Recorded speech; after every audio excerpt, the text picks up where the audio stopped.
All right. So, Sushmit, I thought I was getting the hang of this 3GPP stuff. I know who meets and I know where they meet, but then I opened one of the meeting reports and it looks like an, how do I say it, an alphabet soup. So let me guess, you found or rather came across a lot of acronyms, right? Yes. So it was like everywhere, like SID, WID, release 20, TU budget.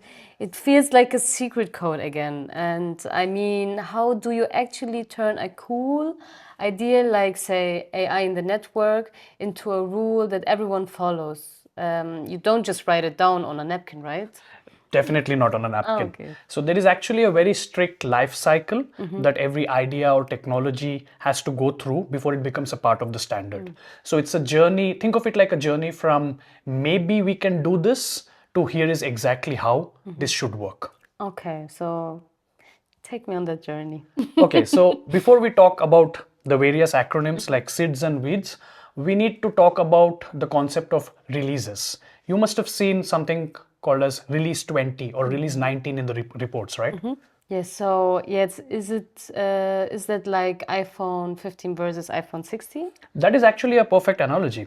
You can't really upgrade the global telecommunication network every single day. It would lead to utter chaos. Yeah. So, what 3GPP instead does is that it packages new features and enhancements into bundles that we call releases. Ah, okay, so a release is a package of updates. Exactly. So each release introduces new enhancements or improvements over the existing standard or the existing technology. For example, in the recent years, we've been working on releases that is trying to refine and improve 5G. And now the excitement is building because we are working towards release 20.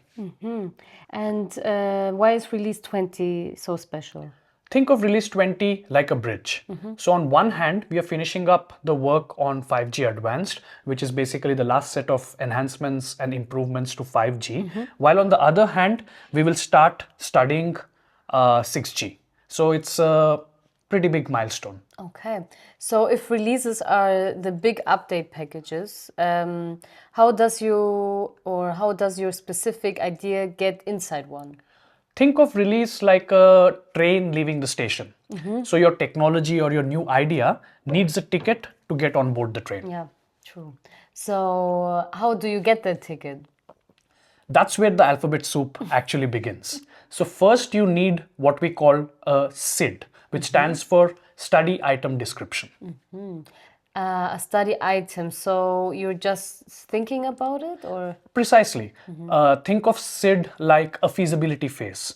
This is where the engineers, researchers, and architects ask questions like, is this technically possible? And will it break anything in the existing global telecommunications network? And how complex could it be to implement this new idea or technology? Let's take an example. So, in release 25G Advanced, several companies, including ours, showed interest to start studying a new technology called as ISAC, which stands for Integrated Sensing and Communication. Okay. So you're doing the homework before committing to the project. That's actually a perfect way to put it. So during a SID, the experts from various companies study the problem and document the results in what we call a TR. Now this TR stands for a technical report. So if you go through a TR, you will find a wide variety of solutions from various companies trying to solve the problem.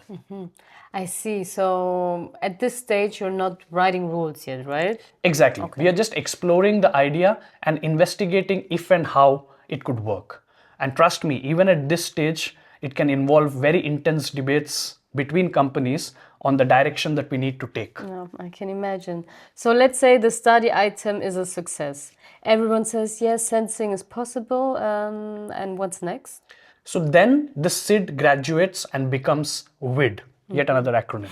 And WID stands for Work Item Description. This is what we call the normative phase. And normative?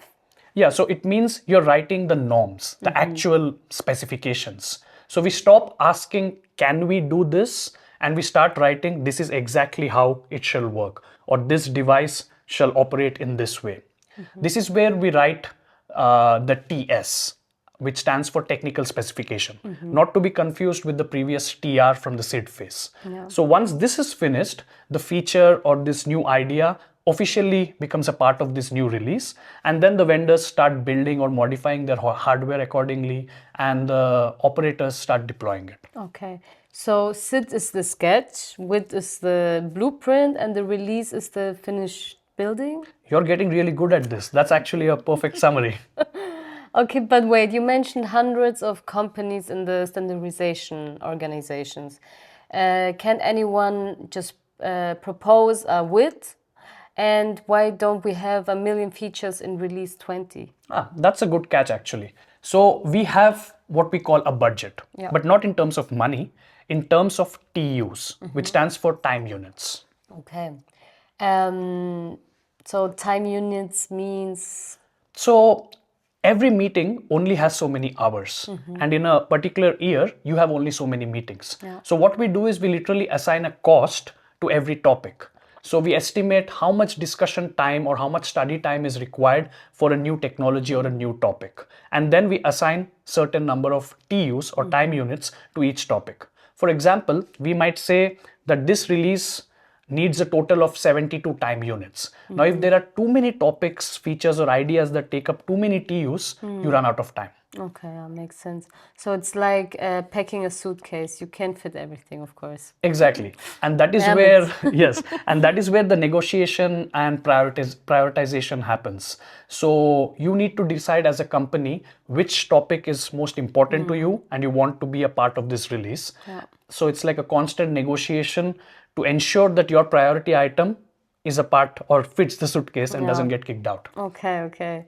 So, wow. So when I see release 20 with approved, it means an idea survived the feasibility study, won the time budget battle, and is now becoming part of the global standard. That's right. So it represents a lot of behind the scenes work. Well, next time I see that alphabet soup, and I will know it's actually a menu of the future. So thanks for clearing that up, Sushmit. And yeah. Anytime, my pleasure. It's always good to look under the hood. Yes, that's true. So thank you and Prost.